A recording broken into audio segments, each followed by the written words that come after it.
Okay, so I'm going to go ahead and get the discussion started.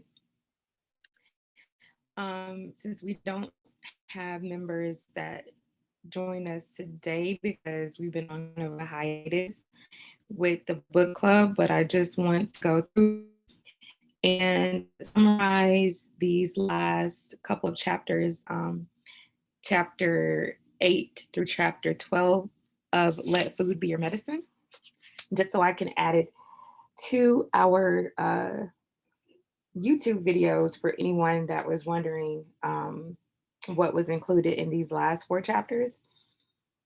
So, with chapter 8 is focusing on type 2 diabetes, and this is a disease that's extremely prevalent in the Black community. Um, it goes to talk about the foods that usually raise blood sugar, such as white rice, the different type of wheat products, processed corn products, potatoes, cakes, pies, and cookies, sodas, any type of sweetened drinks, and as well as dried fruits, which I was surprised to learn because I love to eat dried fruit. And it talks about that the CD reports from 1980 to 2011, the number of people with type 2 diabetes tripled. And that means today 1 in 11 people have diabetes and 1 in 3 are pre diabetic. And to top it off, with the 50% increased mortality rate from diabetes, and those with type 2 diabetes have a very dark future ahead of them.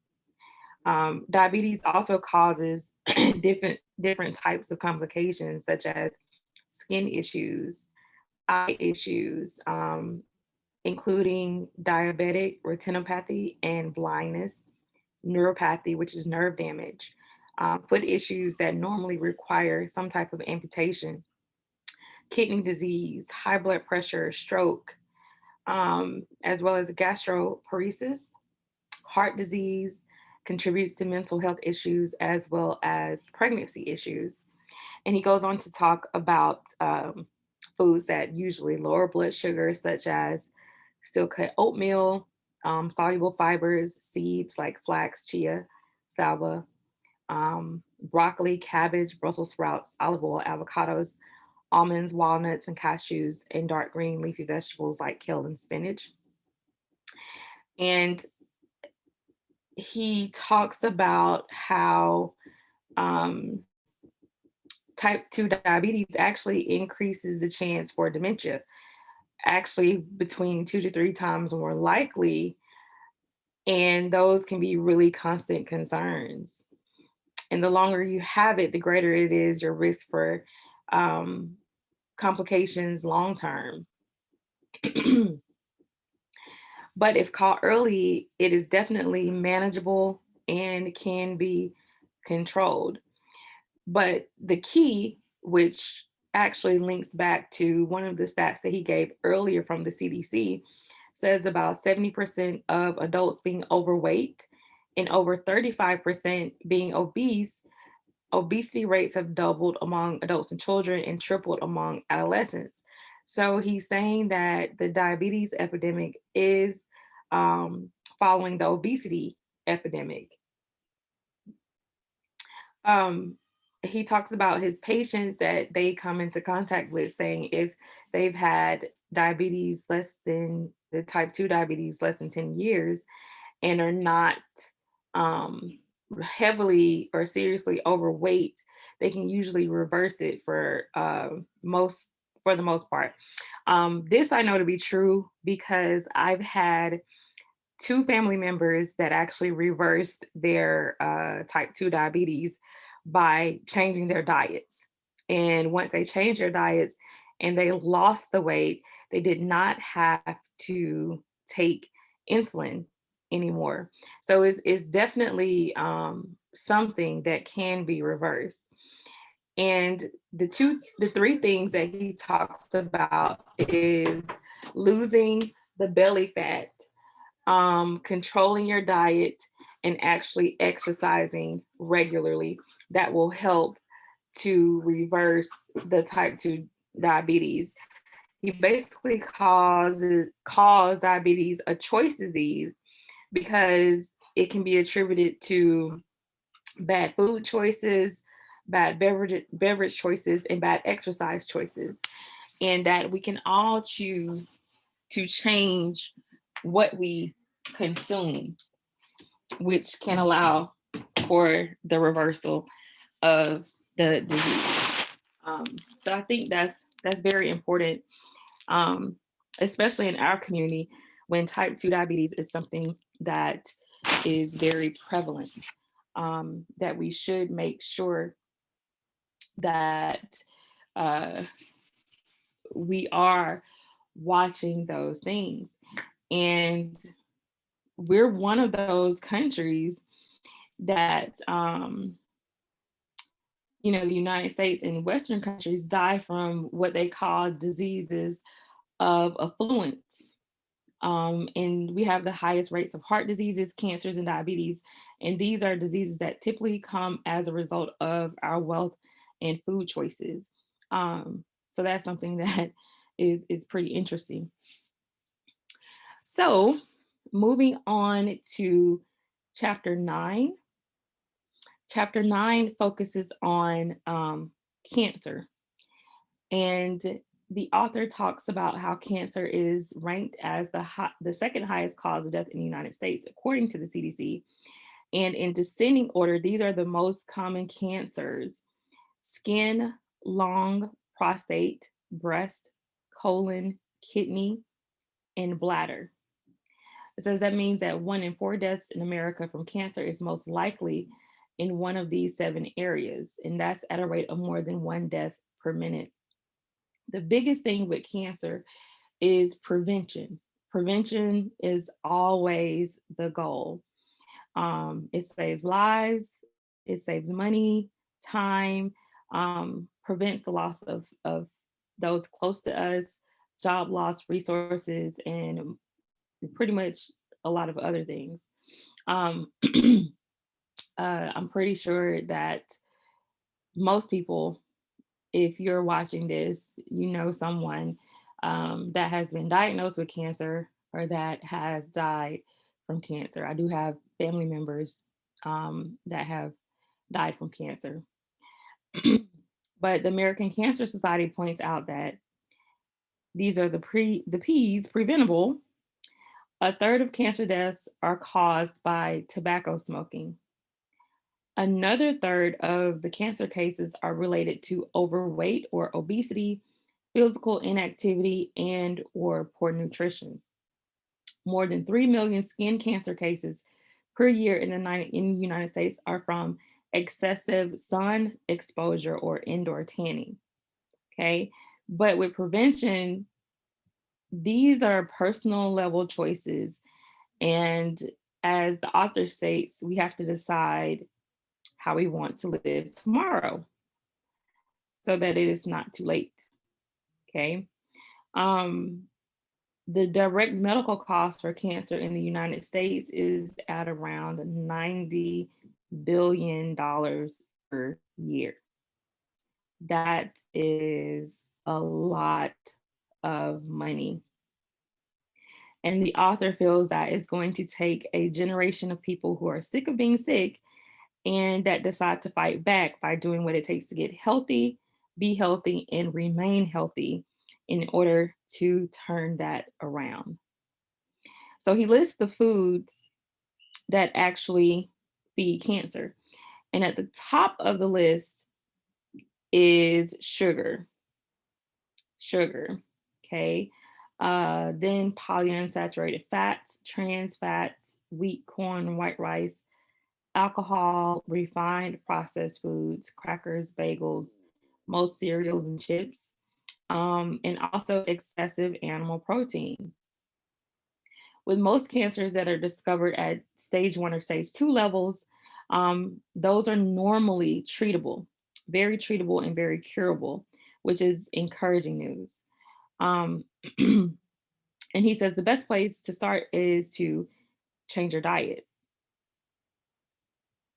He says that the right type of diet usually slows down cancer And the right type of diet can sometimes actually stop cancer growth and may even sometimes reverse the growth.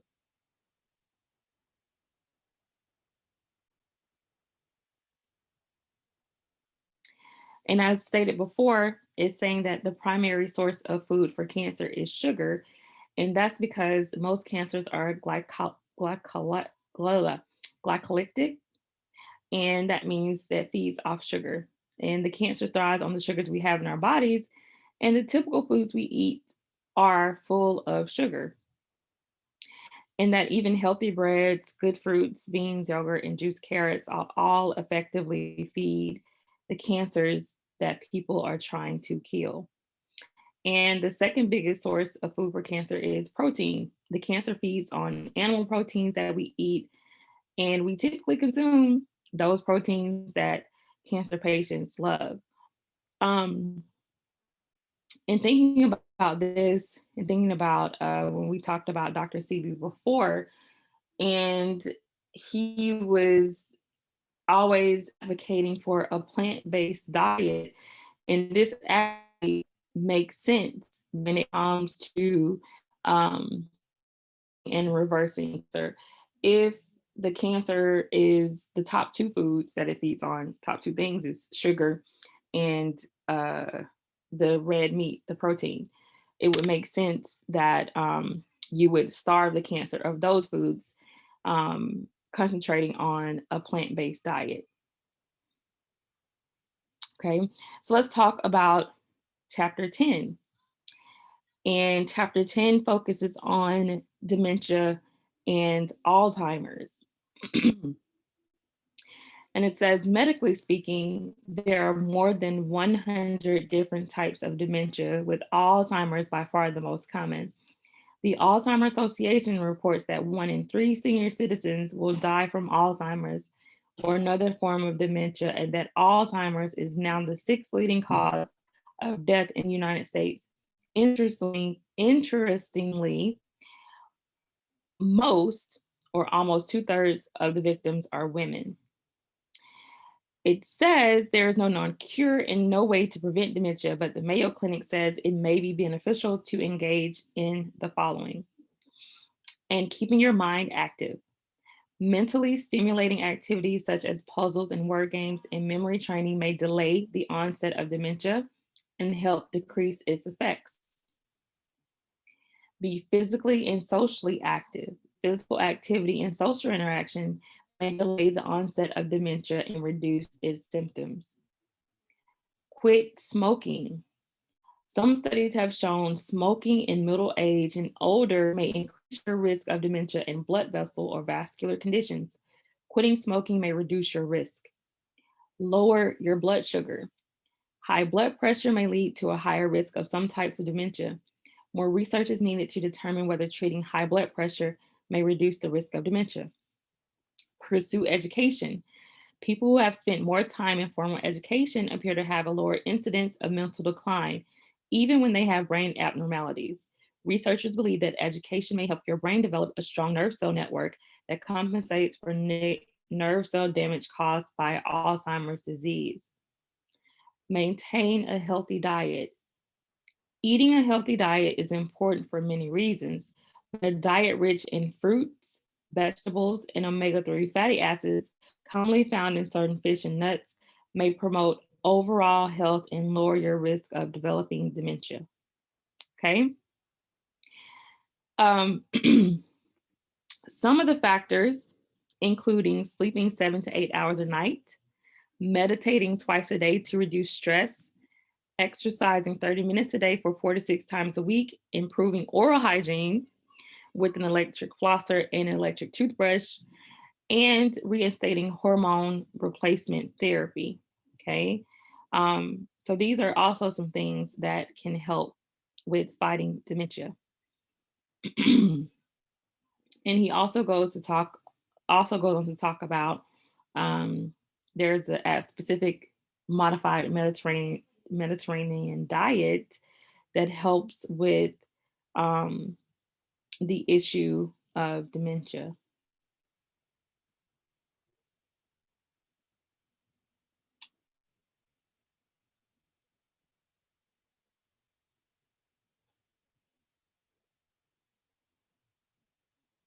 Okay.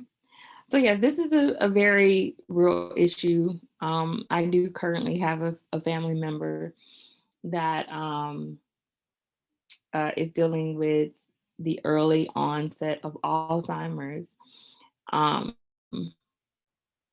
it's a very hard thing to deal with. Um, to have conversations with anyone that suffers from this, worrying about whether or not going to remember you. Sometimes they get very frustrated themselves because I think they feel that they should know certain things or be able to do certain things in their minds. They're just not able to. Um, this family member that I'm talking about um, used to love to go to the casino and used to love to play slot machines and asked one of my relatives to take them to play the slot machines. And once she sat down, she couldn't even remember what to do. She didn't know what to do.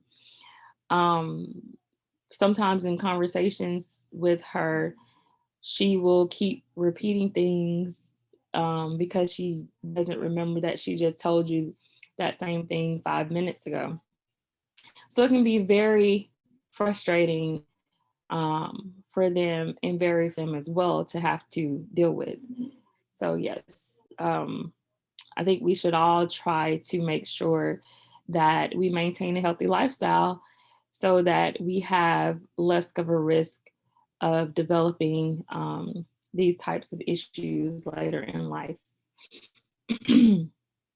So with chapter 11, this is focusing on ADHD and autism.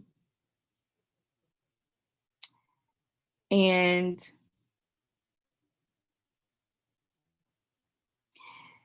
it talks about the mental health disorder of ADHD, which is attention deficit hyperactivity disorder, is typically broken into three categories: inattentive, which is ADD, hyperactive, and impulsive. Naturally, most children diagnosed with ADHD have a combination of these three symptoms. Approximately 11% of children 4 to 17 years of age have been diagnosed with ADHD as of 2011, so says the CDC. They paint an even darker picture when they note that things are getting even worse, for rates of ADHD diagnosis increased an average of 3% per year from 1997 to 2006, and an average of approximately 5% per year from 2003 to 2011. ADHD is costing American taxpayers over $40 billion per year.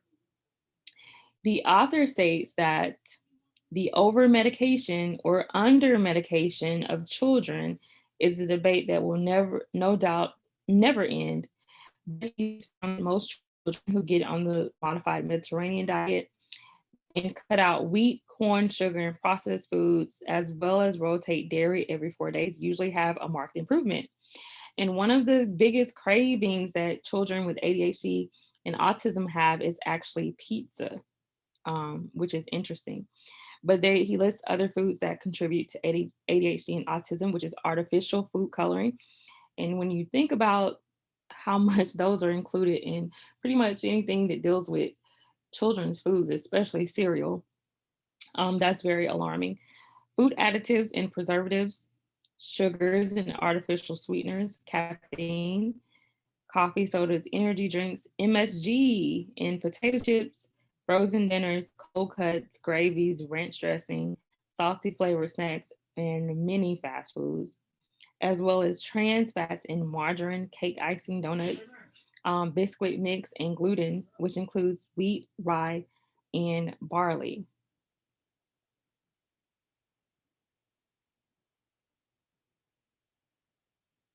So he talks about foods that usually relieve ADHD and autism, which consists of wild salmon, wild trout, wild sardines, berries such as blueberries, blackberries, strawberries, raspberries, vegetables like kale, spinach, broccoli, cabbage, walnuts, pecans, almonds, cashews, hummus, beans, peas, and lentils, avocados, olive oil, and steel cut oatmeal.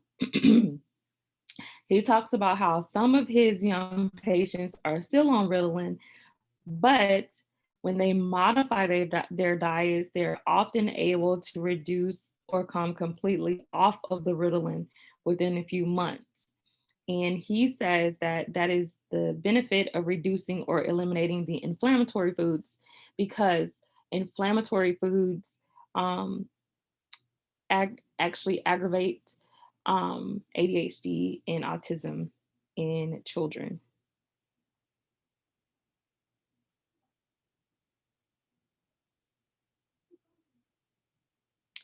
Okay, so in moving on to chapter 12, this one is about beating mental illness. And I really think that it's great that chapter 12 is ending on this particular note, because May is Mental Health Awareness Month, and we'll actually be starting um, one of our new books about mental health in the Black community. Not this coming Sunday, but the Sunday after that. We're trying to compensate for next Sunday being Mother's Day. But I think that this was a good note to end on. And the author talks about how he grew up with social phobia and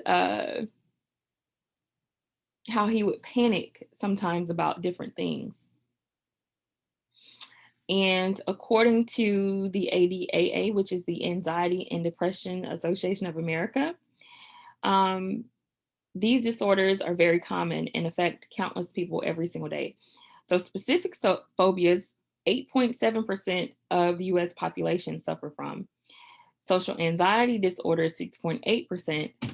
Major depressive disorder, 6.7%, between the ages of 15 to 44. Post-traumatic stress disorder, 3.5%. Generalized anxiety disorder, 3.1%. Panic disorder, 2.7%. Persistent depressive disorder, 1.5%. Obsessive compulsive disorder, 1%. Okay. And I also want to say, being someone who actually suffers from um, high functioning depression, uh, mental disorders are very hard because a lot of times they go undiagnosed, and a lot of times people just think that there's nothing wrong with you and you can just get over it. But it's not that easy. And it's different for different people, for different individuals. How you choose to deal with it to be able to function um, is a personal choice. I know that in the Black community, there's a lot of stigma associated with seeking therapy. And so a lot of people choose not to do it because family members or friends may have discouraged them from doing it, or they don't want to have some type of stigma associated with getting therapy for whatever they're suffering from. And a lot of that has to do with us placing a lot of emphasis on religion in the Black community, because those that are very religious and consider themselves to be Christian think that you can just pray about things and that will help alleviate the issues.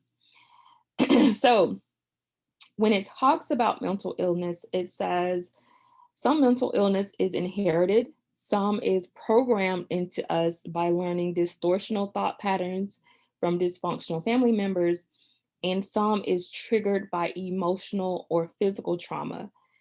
But that is certainly not an epidemic or an illness. Sometimes there are outside triggers that can lead to mental illness. Um, he goes on to talk about that according to the Mayo Clinic, mental illnesses in general are thought to be caused by various genetic and environmental factors such as inherited traits, Mental illness is more common in people whose biological or blood relatives also have a mental illness. Certain genes may increase your risk of developing a mental illness, and your life situation may trigger it. Environmental exposures before birth. Exposure to viruses, toxins, alcohol, or drugs while in the womb can sometimes be linked to mental illness. Brain chemistry. Biochemical changes in the brain are thought to affect mood and other aspects of mental health. Naturally occurring brain chemicals called neurotransmitters play a role in some mental illnesses. In some cases, hormonal imbalances affect mental health. Uh, of all the mental disorders, anxiety disorders that include PTSD, OCD, and specific phobias collectively rank at the top as the mental disorder that affects most Americans. And nearly half of those diagnosed with anxiety are also diagnosed with depression. Depression is one of the most common types of mental illness, affecting more than 26% of the US population. It is estimated that by 2020, depression will be the second leading cause of disability throughout the world, trailing only coronary artery disease. This book was written some years ago, but what really has um, what really has caused this to go on a faster pace has been the pandemic. Um, I think that there are a lot more people that have been affected by mental illness because of what has happened with the pandemic and with people being in isolation due to the stay-at-home orders and not being able to interact with people socially because we weren't able to go out socially or even interact with coworkers in the workplace. And I think that definitely played a part in some of these increases in mental health disorders because of the isolation that was felt during this time in dealing with the pandemic. And it says, not surprisingly, evidence has shown that mental disorders, especially depressive disorders, are strongly related to chronic diseases like diabetes, cancer, cardiovascular disease, asthma, and obesity. The CDC adds that mental disorders also lead to physical inactivity, which makes the problems only worse for patients. And it lists actual foods that may increase anxiety, such as coffee, caffeinated drinks or energy drinks, smoothies and fruit juice, alcohol, MSG, candy, sodas, cookies, artificial sweeteners such as diet sodas and chewing gum, as well as gluten in wheat, rye, and barley. But there are also foods that help decrease anxiety, such as tryptophan-rich foods, turkey, chicken, bananas, wild salmon, wild trout, wild sardines, brown rice pasta, brown rice bread, millet bread, beans, peas, lentils, hummus, sweet potatoes, steel-cut oatmeal, walnuts, almonds, cashews, kale, spinach, and other leafy greens. So there are things that we can do in order to lessen our symptoms, excuse me, or to help give ourselves a better quality of life. And a lot of it is in our minds, where we have a battle in our mind. And the battle of the mind requires a change in your thinking. Okay. The author says he's found that deep down at the very root of mental illness is some stinking thinking, in his words, that needs to be set right. Okay. Saying that somewhere in your past, a lie or trauma usually takes root in your heart and mind that is today wreaking havoc in your very soul. It must be pulled out like a weed and replaced with the truth. And yes, a lot of the mental illnesses we deal with come from trauma, some type of deep rooted trauma that we may have not confronted head on or tried to seek therapy for to deal with. It says attitude formation is key to setting your mind on the proper track. And there are three basic steps to forming an attitude.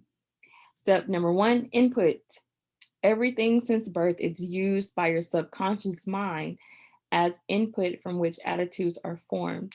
When you're older and realize the need to change your attitudes, you obviously can't start over at birth. What you can do, however, is to change the input. This has a way of positively affecting your mind and your entire body. Step number two, processing of inputs. As you have heard what other people said to you and observed what they did in their own lives, you processed that information and chose your attitudes. As you acted on your chosen belief, it gradually became established as a habit of thought, an attitude. Step number three, reinforcement. When you make a tentative choice of an attitude, it eventually becomes firmly entrenched by reinforcement as you follow it day after day. There is nothing mystical about it, it simply happens. Okay. So let's look at foods that usually contribute to depression. Gluten, which can be found in wheat, rye, and barley. Refined processed grains, white rice, processed corn, popcorn, corn chips, corn tortillas. Sugar and artificial sweeteners. Alcohol, beer, wine, or spirits. Polyunsaturated fats, sunflower oil, safflower oil, cottonseed oil, or corn oil. Trans fats, such as shortening, donuts, margarine, fried foods, and MSG. Okay.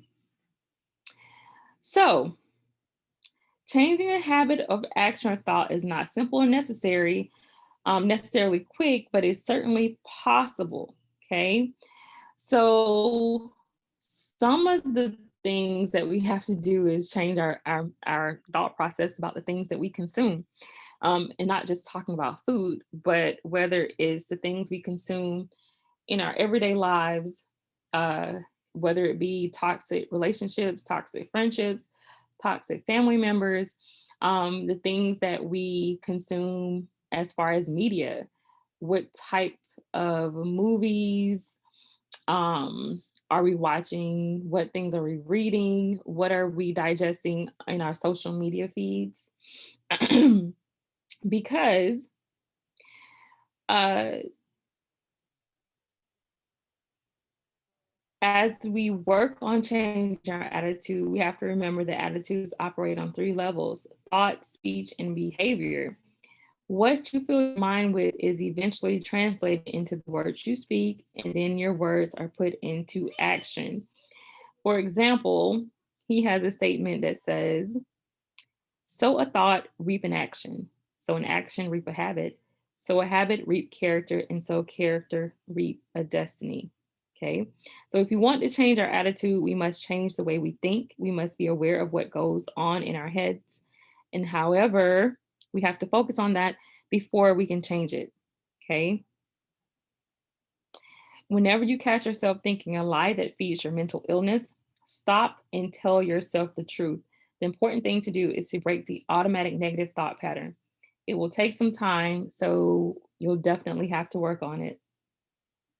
We have to think about how we talk, listen to ourselves talk.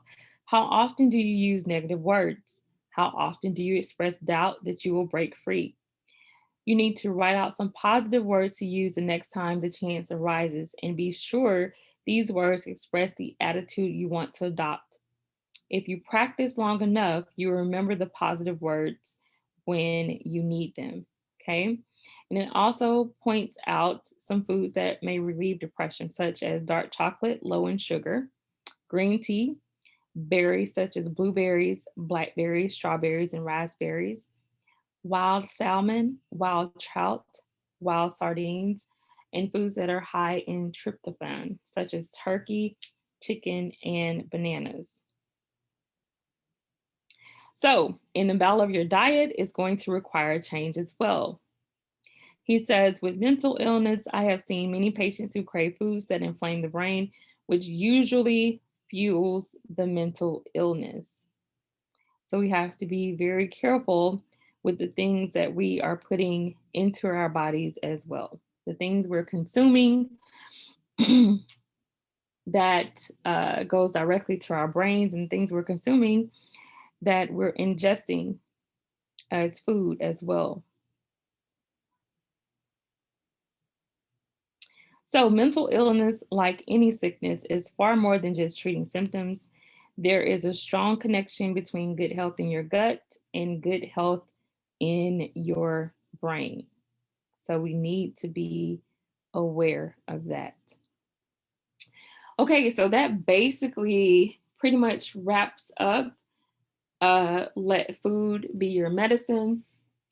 I'm looking forward to starting our next book after Mother's Day that talks about mental illness for the Black community and things that we can do to help ourselves, our neighbors, our friends, our family members deal with mental health issues. So I look forward to seeing everyone this coming Sunday for our movie and discussion. And then after that, when we start our new book as well. Okay, see everyone then.